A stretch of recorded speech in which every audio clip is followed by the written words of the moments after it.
오늘의 사연 시작하겠습니다. 안녕하세요. 저는 편의점 4개를 운영하고 있습니다. 4군데를 제가 돌아가면서 관리하고 보통은 알바생들이 상주하는 시스템입니다.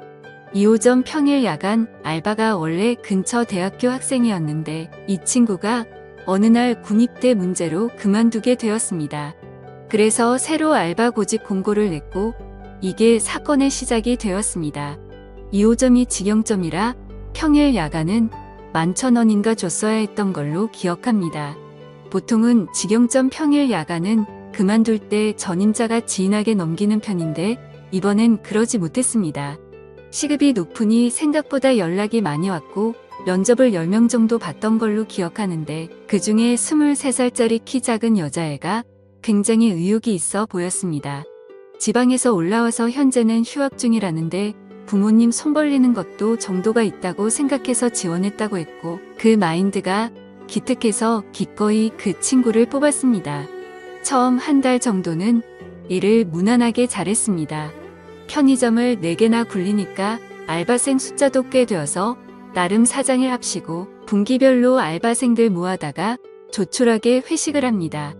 회식일에 받자 근처의 싸구려 고깃집에서 삼겹살에 소주하는 정도지만요. 보통 1차에서 기분 좋게 끝내고 파합니다.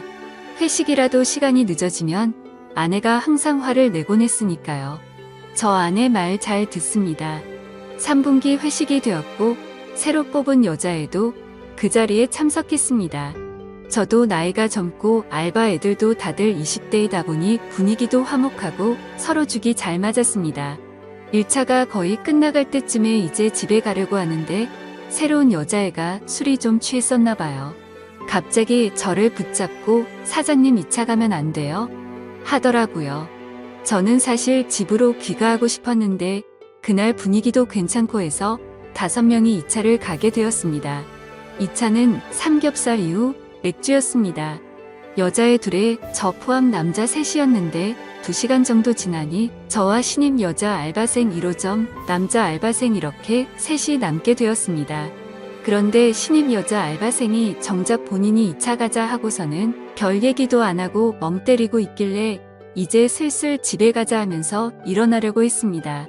아직도 진짜 생생하게 기억나는데 그때 그 신입 무릎에 눈물이 두둑하고 떨어지더니 갑자기 우열하기 시작하는 겁니다. 호프 집에 있는 사람들이 다 저를 쳐다보고 전 너무 당황해서 숙자야 너 갑자기 왜 그래? 하고 물었고 상황 수습을 하려고 최선을 다했습니다. 같이 있던 알바놈도 당황해서 어쩔 줄 몰라 했습니다. 시간이 지나고 조금 진정됐는지 그 신입 여자 알바생이 말을 합니다. 사장님 둘이서만 얘기하고 싶어요.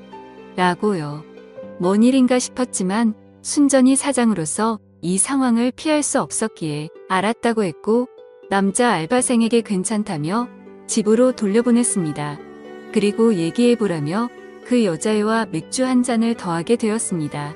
얘기를 하자고 해놓고 여자애가 별말이 없길래 무슨 일인데 그러냐 말을 좀 해봐라 하고 자꾸 부추겼습니다.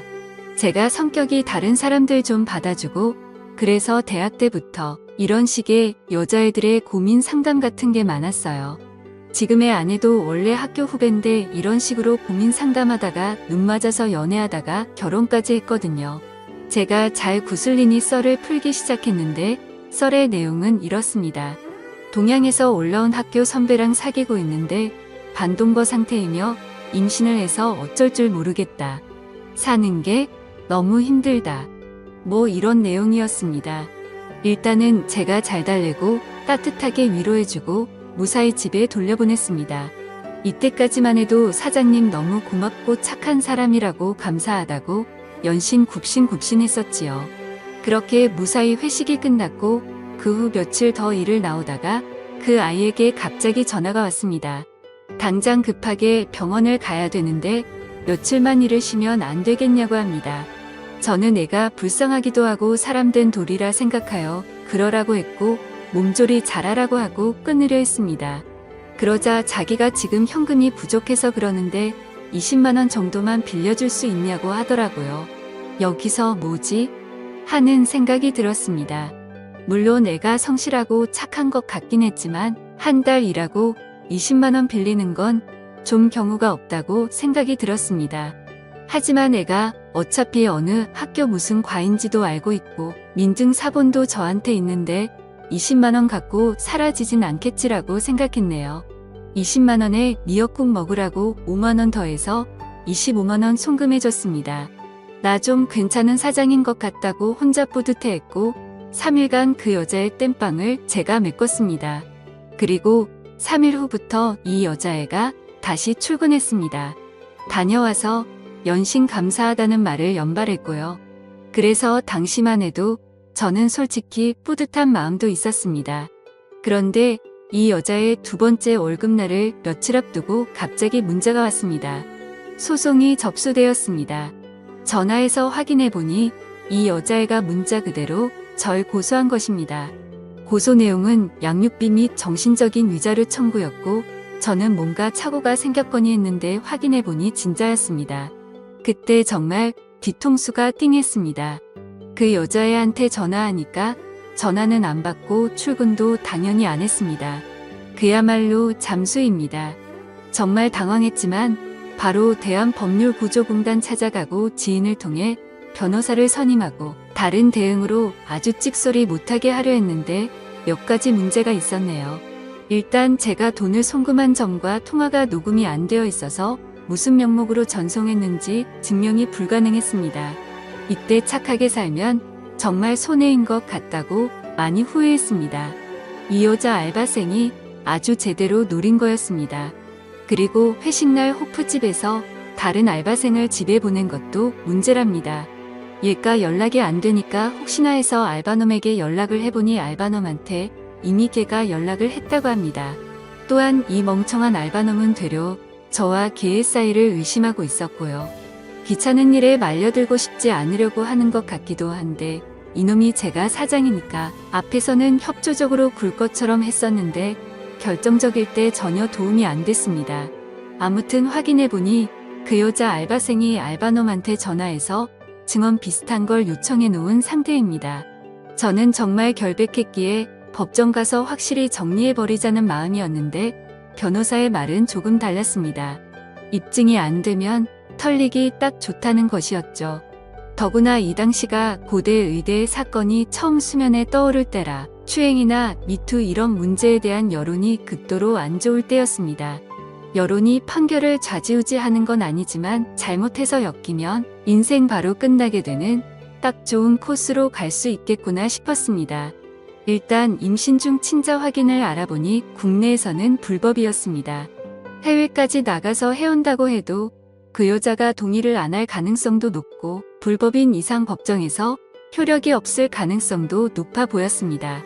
그래서 출산까지 기다리기 위해 맞고소 준비도 하고 변호사의 도움도 받아 최대한 시간을 끌었습니다. 그 와중에 그 여자네 집도 찾아보고 했는데 문은 절대 열어주지 않았습니다. 연락해도 법정에서 보자 이런 소리만 하고 이런 사실들을 적시해봤자 재판에서 큰 도움은 안 된다고 했지만 일단은 보낸 문자 받은 문자 다 보관해놨습니다. 그런데 이게 시간을 끌다 보니 가을쯤에 아내의 귀에 들어가게 되었습니다. 처음엔 제 선에서 끝내려고 했는데 자꾸 제가 멘탈도 나가고 일이 바쁘고 하다 보니 아내가 의심하다가 입출금 내역을 조회해 본 것이었습니다.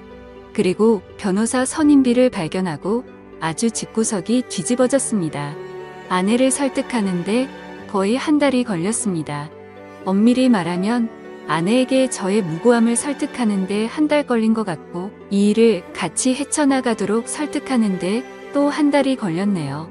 간통죄로 고소한다 이혼하자는 이야기까지 나와서 아주 한 달은 개고생했고 아내가 친정집 가서 잠수를 타기도 했습니다. 저는 친정집 앞에 가서 하루 종일 기다려서 설득했고 간신히 아내의 마음을 돌릴 수 있었습니다.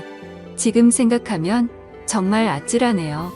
아내가 저의 편이 되기로 한 다음부터 일이 조금 수월해졌습니다. 아내가 자진해서 그 여자를 설득하러 갔습니다. 아내가 누군지 모르는 그녀는 결국 아내를 만났습니다. 물론 사건의 전말 같은 건 말하진 않았지만 아내 말로는 그 여자랑 그 여자 남친이 공모한 일 같다고 했습니다. 처음에 저를 그렇게 괴롭히던 아내가 이제는 제 편이 되어서 적극적으로 나서는 게 정말 다행이었습니다. 그리고 아내는 그녀에게 친자 확인 검사까지 하자고 했답니다. 그때부터 그 여자가 좀 겁먹기 시작했는데 결국 협상은 결렬되었고 그녀는 그 이후로 와이프를 만나주지 않게 되었습니다. 아내는 아내대로 뿔이 나서 저를 병원으로 데려가 친자 확인 검사를 준비시켰습니다.